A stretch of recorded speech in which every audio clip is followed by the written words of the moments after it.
नमस्कार, मैं हूं Surendra Parmar. Adarsh coaching classes YouTube channel Jaitaran में आपका हार्दिक अभिनंदन, स्वागत। तो मित्रों, आज हम बात करने वाले हैं भूगोल के अंदर औद्योगिक विकास के बारे में। भारत के कौन कौन से उद्योग हैं, कौन कौन से उद्योग का प्रारंभ कैसे हुआ, उसके बारे में हम लोग चर्चा करने वाले हैं। तो शब्द आया औद्योगिक विकास या उद्योग। तो इसमें पहला प्रश्न बनता है, पहले तो आप टॉपिक लगा लीजिएगा।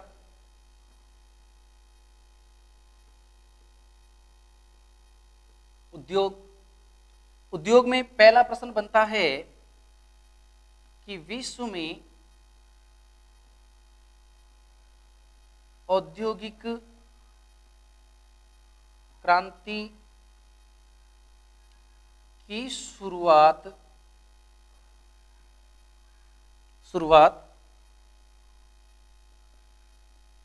कहां से हुई? पहला प्रश्न है, कहां से हुई? तो ध्यान रखिएगा, औद्योगिक क्रांति की जो शुरुआत है वो इंग्लैंड से प्रारंभ हुई है ना। अगर देश पूछे तो इंग्लैंड बताना है, और अगर महाद्वीप पूछे तो यूरोप बताना है।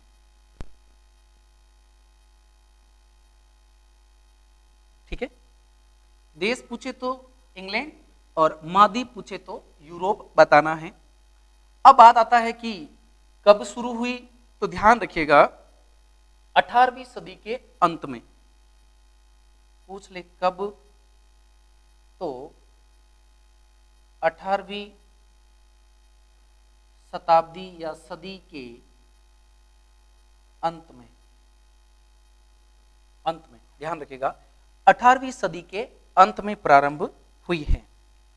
बढ़िया प्रश्न है। विश्व में औद्योगिक क्रांति की शुरुआत कहां से हुई? इंग्लैंड से या ब्रिटेन से? महाद्वीप तो यूरोप, और कब हुई? तो 18वीं सदी के अंत में हुई। और औद्योगिक क्रांति भी ध्यान रखिएगा, औद्योगिक क्रांति भी किसके कारण हुई? कृषि क्रांति के कारण हुई। ध्यान रखना, कृषि में जो क्रांति हुई उसी के कारण औद्योगिक क्रांति आई है। अच्छा प्रश्न है, कृषि की क्रांति के कारण औद्योगिक क्रांति प्रारंभ हुई है। ध्यान रखिएगा, कृषि क्रांति से ही उद्भव माना जाएगा औद्योगिक क्रांति का। कृषि क्रांति से उद्भव माना जाएगा। अब प्रश्न आता है कि भारत में औद्योगिक क्रांति कब? भारत में औद्योगिक क्रांति कब हुई?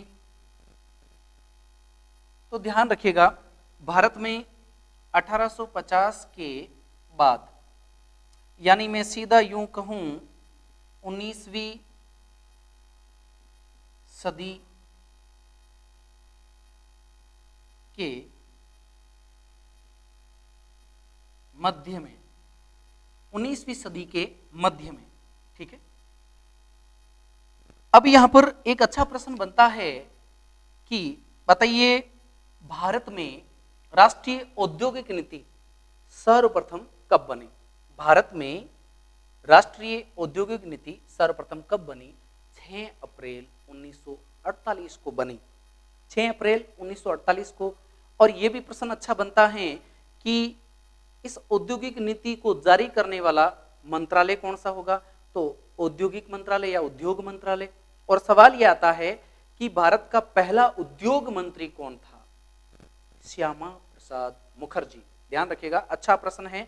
श्यामा प्रसाद मुखर्जी भारत के प्रथम उद्योग मंत्री थे, जिन्होंने 6 अप्रैल 1948 को भारत की प्रथम राष्ट्रीय औद्योगिक नीति को जारी किया था। ठीक है, लिख देते हैं हम यहां।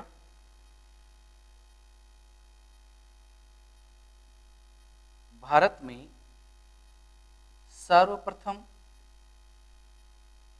6 अप्रैल 1948,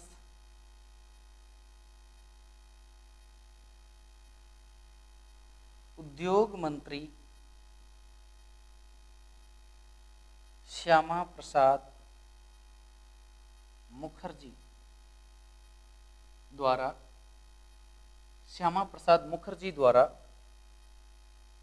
द्वारा सर्वप्रथम राष्ट्रीय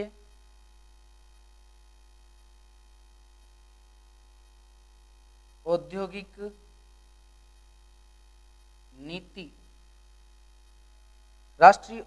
नीति शुरू की गई। ध्यान रखिएगा, भारत में सर्वप्रथम, ठीक है, सर्वप्रथम। अब अगर मैं बात करूं कि दूसरी राष्ट्रीय औद्योगिक नीति कब प्रारंभ हुई, ये तो प्रथम है।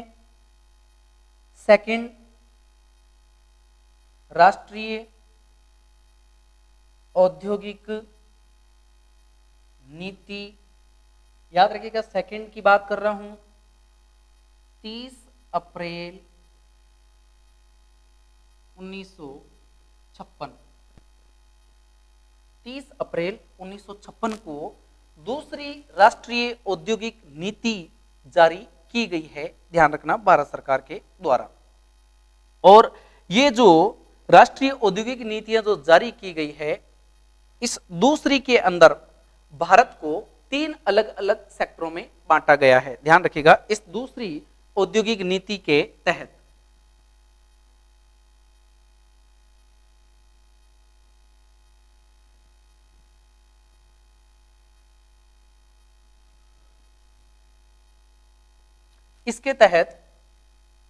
दूसरी राष्ट्रीय औद्योगिक नीति 1956 द्वारा उद्योगों को 3 क्षेत्रों में बांटा। कौन कौन से क्षेत्र? निजी क्षेत्र, सार्वजनिक क्षेत्र, निजी क्षेत्र, सार्वजनिक क्षेत्र, और इसी के साथ एक क्षेत्र आता है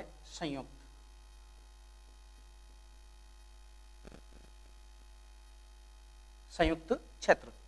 3 क्षेत्रों में बांटा है, निजी क्षेत्र, सार्वजनिक क्षेत्र और संयुक्त क्षेत्र के अंदर बांटा गया है। ध्यान रखिएगा। अब हम बात करते हैं भारत में जो उद्योगों के प्रति जो उदारीकरण की नीति अपनाई गई, वो कब अपनाई गई? ध्यान रखिएगा, 24 जुलाई 1991 से, ध्यान रखिएगा, से सरकार ने उद्योग क्षेत्र में उदारीकरण की नीति को अपनाया है। ध्यान रखिएगा, उदारीकरण की नीति को अपनाया है 1991 से। और सवाल आता है, इस समय भारत के वित्त मंत्री कौन थे? तो मनमोहन सिंह थे, जो भारत के 2 बार प्रधानमंत्री रह चुके हैं और बहुत बड़े अर्थशास्त्री थे। याद रखिएगा, ये गवर्नर भी रह चुके हैं आरबीआई के, मनमोहन सिंह। इनकी वजह से ही 1991 के अंदर एलपीजी की नीति आई है। ठीक है, लिबरलाइजेशन, प्राइवेटाइजेशन, ग्लोबलाइजेशन, उदारीकरण, निजीकरण, वैश्वीकरण, ये नीति मनमोहन सिंह के द्वारा 1991 में लाई गई है। ये तत्कालीन वित्त मंत्री थे भारत सरकार के। आगे हम बात करते हैं,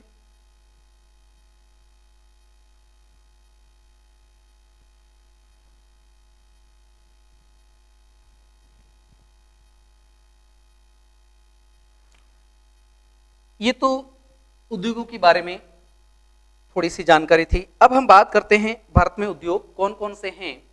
तो सबसे पहले हम बात करते हैं लौह अयस्क उद्योग के बारे में। लौह अयस्क, लौह अयस्क उद्योग। लौह अयस्क उद्योग के मामले में अगर मैं बात करूं उत्पादन की दृष्टि से अगर देखा जाए तो भारत का विश्व में चौथा स्थान आता है उत्पादन की दृष्टि से। याद रखिएगा, लौह अयस्क उत्पादन, ध्यान रखिएगा, उत्पादन क्षेत्र की दृष्टि से अगर मैं बात करूं, उत्पादन क्षेत्र की दृष्टि से, क्षेत्र की दृष्टि से भारत का चौथा स्थान है। तो सवाल यह आता है कि भारत से पहले 3 देश कौन कौन से हैं। ध्यान रखिएगा, नंबर 1 पर चीन, नंबर 2 पर जापान, नंबर 3 पर यूएसए और नंबर 4 पर भारत है। चीन का पहला स्थान, जापान दूसरा, यूएसए तीसरा और भारत का चौथा स्थान है। याद रखिएगा, लौह अयस्क उत्पादन क्षेत्र की दृष्टि से कि उत्पादन क्षेत्र में भारत का स्थान चौथे नंबर पर है। आगे हम बात करते हैं कि लौह अयस्क के सिंचित भंडार जो है उसके बारे में।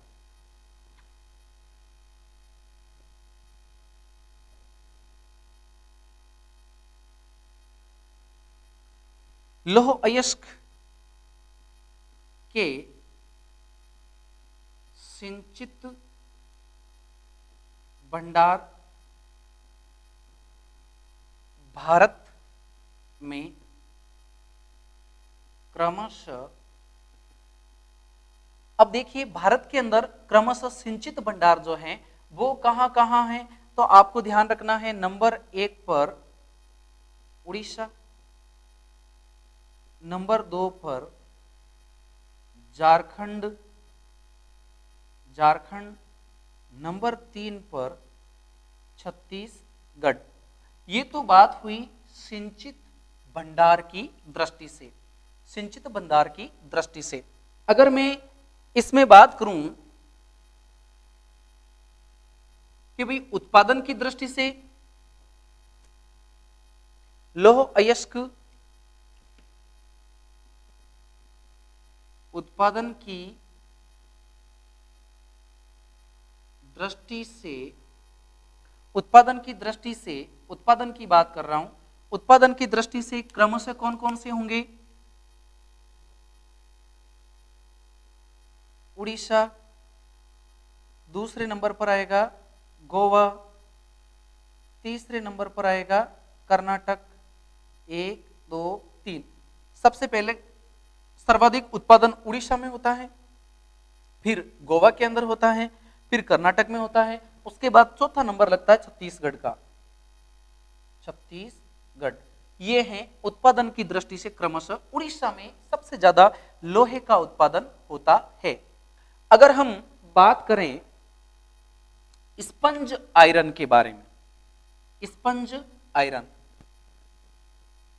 स्पंज आयरन के बारे में बात करें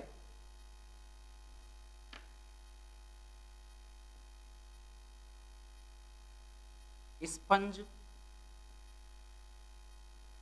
आयरन, तो स्पंज आयरन के मामले में 2002 से भारत विश्व में प्रथम स्थान पर आ गया है,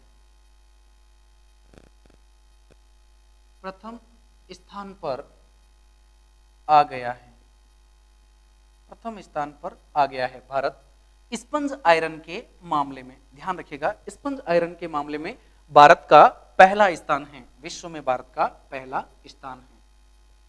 अब हम बात करते हैं लौह अयस्क के बारे में।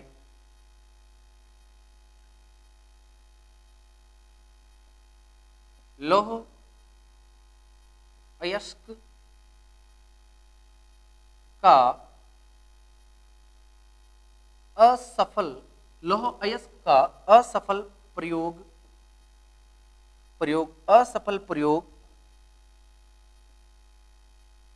सर्वप्रथम मद्रास में, और मद्रास में भी कब? 1830 में हुआ। कारखाना लगाने का असफल प्रयोग हुआ सर्वप्रथम मद्रास के अंदर 1830 के अंदर। ध्यान रखिएगा 1830 के अंदर। फिर बात आती है 1874 में कुल्टी पड़ता है पश्चिम बंगाल। कुल्टी पड़ता है पश्चिम बंगाल के अंदर। ध्यान रखिएगा भारत का प्रथम लौह इस्पात का कारखाना जो है वो लगाया गया। ध्यान रखिएगा भारत का प्रथम लौह इस्पात का कारखाना लगाया गया। कब लगाया गया? 1874 में। कहां लगाया गया? कुल्टी जो पश्चिम बंगाल में है। भारत का प्रथम लौह इस्पात का कारखाना लगाया गया। ध्यान रखिएगा यहां पर लगाया गया है। ठीक है।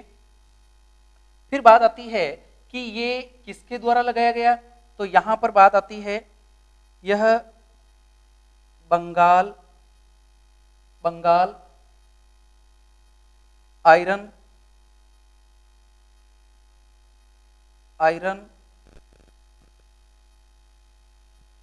कंपनी, बंगाल आयरन कंपनी के द्वारा बंगाल आयरन कंपनी के द्वारा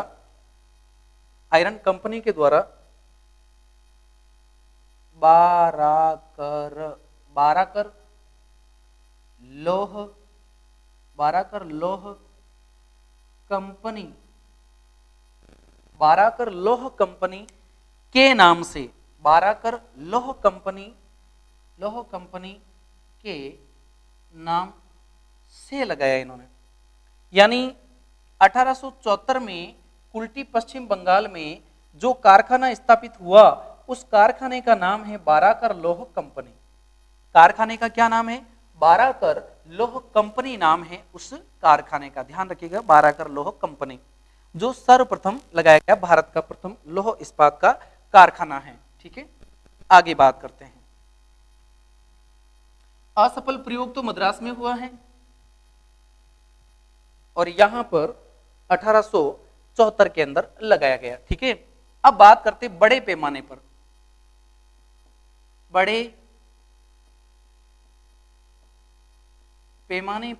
ध्यान रखिएगा बड़े पैमाने पर 1907 में साक्षी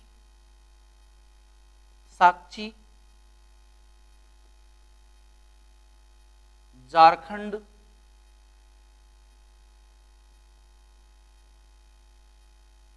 स्वर्णरेखा नदी के किनारे, ध्यान रखिएगा टिस्को इसका नाम है, Tata iron and steel company, Tata iron and steel company, इसकी स्थापना की गई है। ध्यान रखिएगा कब की गई है? 1907 के अंदर। 1907 के अंदर किसके द्वारा की गई है? जमशेद जी टाटा के द्वारा। ध्यान रखिएगा जमशेद जी टाटा द्वारा। और याद रखिएगा यहां पर साक्षी गांव के अंदर ये गांव बसा दिया था इन्होंने, उसका नाम था जमशेदपुर पूरा गांव बसा दिया था जमशेद जी टाटा ने। ठीक है, साक्षी को जमशेदपुर के नाम से भी जाना गया है उसके बाद में। ठीक है, अब हम इसके बाद बात करें तो ध्यान रखिएगा 1919 में बर्नपुर, 1919 के अंदर बर्नपुर, बर्नपुर भी कहां पड़ता है? पश्चिम बंगाल में पड़ता है, ध्यान रखिएगा, पश्चिम बंगाल में, बर्नपुर पश्चिम बंगाल में इसको की स्थापना की गई है। IISCO, इसको की स्थापना की गई है। इसको का पूरा नाम क्या होगा? इंडियन, ध्यान रखिएगा, इसको का पूरा नाम क्या रहेगा? Indian iron and steel company, Indian iron and steel company, Indian iron and steel company. स्थापना कब हुई? 1919 में। कहां हुई? बर्नपुर, जो पश्चिम बंगाल में पड़ता है। अब ध्यान रखिएगा, चाहे मैं बात करूं टिस्को की या मैं बात करूं इसको की, ये दोनों ही कंपनियां निजी क्षेत्र की कंपनियां थी, निजी क्षेत्र की कंपनियां थी। ध्यान रखिएगा, दोनों ही कंपनियां टिस्को और इसको दोनों ही निजी क्षेत्र की कंपनियां हैं। ध्यान रखिएगा, दोनों ही कंपनियां निजी क्षेत्र की है।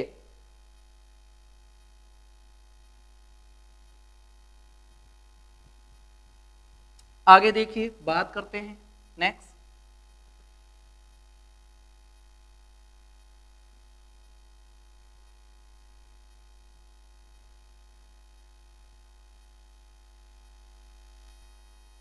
अब हम देखिए नेक्स्ट बात करते हैं कि सार्वजनिक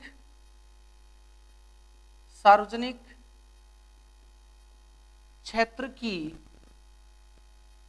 प्रथम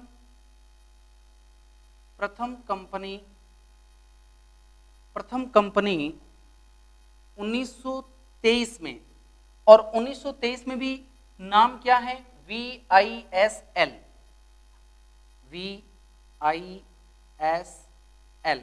इसका पूरा नाम रहेगा विश्वेश्वरैया आयरन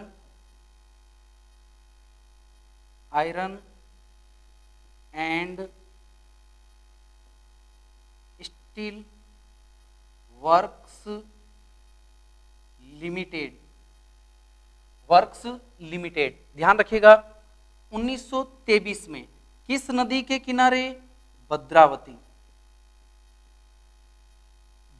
में, ठीक है। ध्यान रखिएगा, इसकी स्थापना कहां की गई है? भद्रावती नदी के किनारे, भद्रावती के अंदर की गई है।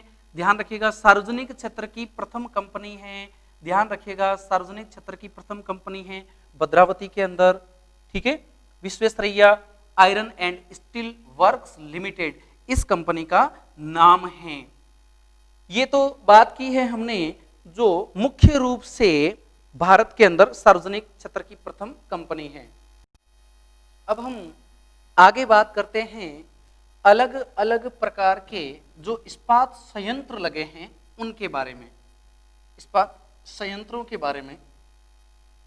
और याद रखिएगा, जो प्रथम पंचवर्षीय योजना शुरू हुई थी 1951 से 1955 के बीच, उसमें कृषि पर ज्यादा जोर दिया गया था। प्रथम पंचवर्षीय योजना में कृषि पर ज्यादा जोर दिया गया। दूसरी जो पंचवर्षीय योजना आई उसमें उद्योगों पर ज्यादा जोर दिया गया, उद्योगों पर अधिक जोर दिया गया। और उसमें भारत में बड़े बड़े उद्योग और लौह इस्पात के अंदर भी बहुत सारे उद्योग स्थापित किए गए। जैसे मैं बात करता हूं 1955 के अंदर भिलाई इस्पात संयंत्र, भिलाई इस्पात संयंत्र की बात करता हूं। भिलाई इस्पात संयंत्र, पहली बात आती है कि भिलाई कहां पर है? तो ध्यान रखिएगा, भिलाई जो है वो छत्तीसगढ़ में है। भिलाई इस्पात संयंत्र है कहां पर? छत्तीसगढ़ में है। और यहां पर जो लोहा आता है, लौह अयस्क जो आता है वो कहां से आता है? तो राजहरा की पहाड़ियों से लौह अयस्क आता है। राजहरा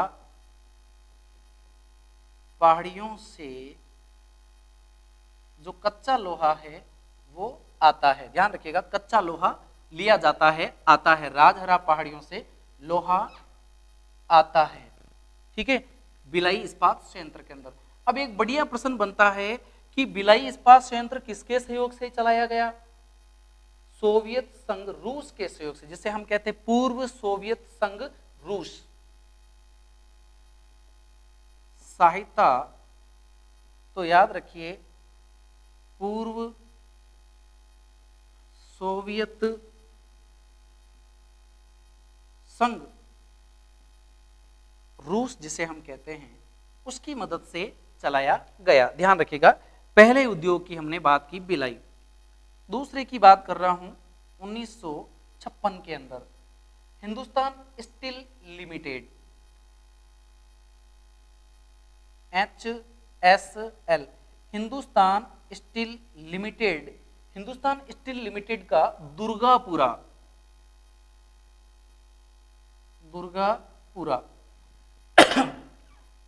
दुर्गापुरा, तो दुर्गा माता की पूजा कहां होती है? पश्चिम बंगाल में। तो ये कहां पर है? पश्चिम बंगाल के अंदर है। ध्यान रखिएगा, ये पश्चिम बंगाल में है। अब सवाल आता है कि यहां पर कोयला कहां से आता है? रानीगंज और बिहार से कोयला आता है इसके अंदर। कोयला एक तो रानीगंज से आता है और एक बिहार से आता है। ध्यान रखिएगा। अब बात आती है कि दुर्गापुरा जो संयंत्र है ये किसकी मदद से लगाया गया? ब्रिटेन की आर्थिक सहायता से लगाया गया। ब्रिटेन की सहायता से, ध्यान रखिएगा, ब्रिटेन की सहायता से लगाया गया है। किसकी मदद से? ब्रिटेन की मदद से। कब? 1956 के अंदर। कहां? दुर्गापुरा। दुर्गापुरा कहां पड़ता है? पश्चिम बंगाल के अंदर। ठीक है, आगे हम बात करते हैं। नेक्स्ट दो हुई हैं, तीसरा भी हिंदुस्तान स्टील लिमिटेड का ही प्लांट है, हिंदुस्तान स्टील लिमिटेड का प्लांट है, लेकिन ये राउरकेला के अंदर है। तीसरे की बात कर रहा हूं 1959 के अंदर हिंदुस्तान स्टील लिमिटेड का राउरकेला प्लांट की बात कर रहा हूं। राउरकेला संयंत्र ये कहां पड़ता है? राउर, ऊ से उड़ीसा, ऊ से उड़ीसा, राउरकेला उड़ीसा के अंदर पड़ता है। और ये किसकी मदद से बनाया गया? पश्चिम जर्मनी की सहायता से। सहायता किसकी मिली है? पश्चिम जर्मनी की सहायता से। और पश्चिम जर्मनी की फर्म क्या क्या नाम है? क्रूपस एवं डिमेंग, उस फर्म का नाम है क्रूपस एंड डिमेंग। उस फर्म का नाम है क्रूपस एंड डिमेंग फर्म, जिसने 1959 के अंदर हिंदुस्तान स्टील लिमिटेड का राउरकेला प्लांट जो है उड़ीसा के अंदर बनाया है। फिर चौथे प्लांट की अपन बात करते हैं। वो चौथा प्लांट आता है 1968 के अंदर, उसका नाम है Bokaro steel plant. Bokaro steel plant. Bokaro steel plant कहां है? तो तत्कालीन बिहार में था, उस टाइम में बिहार में था, वर्तमान में झारखंड में है। ध्यान रखिएगा, वर्तमान झारखंड के अंदर है, ये झारखंड में है, झारखंड में। अब बात आती है कि किस नदी के किनारे है ये? दामोदर नदी। ध्यान रखिएगा, दामोदर नदी के किनारे हैं। ठीक है, बोकारो और दामोदर दो नदियां, एक तो नदी का नाम है बोकारो नदी, एक है दामोदर नदी, उन दोनों के मुहाने पर ये है। फिर बात आती है किसकी मदद से बनाया गया?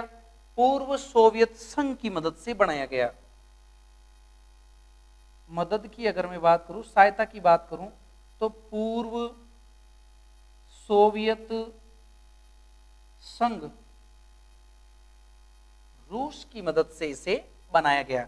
तो ये मुख्य कहने का मतलब प्लांट है भारत के अंदर जो स्टील से जुड़े हुए हैं। एक है Visakhapatnam steel plant, Visakhapatnam steel plant जो आंध्र प्रदेश के अंदर है।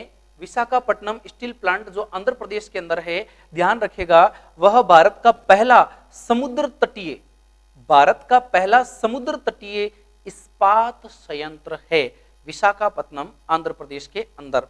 फिर हम बात करते हैं 1974 के अंदर सेल की स्थापना की गई।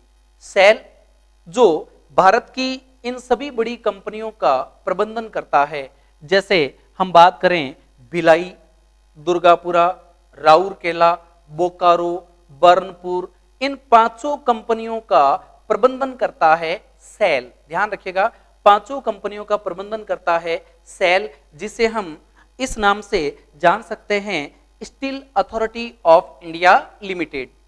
सेल मन Steel Authority of India Limited, जिसकी स्थापना 1974 में हुई और वो इन सभी बृहद कंपनियों के प्रबंधन का कार्य करता है।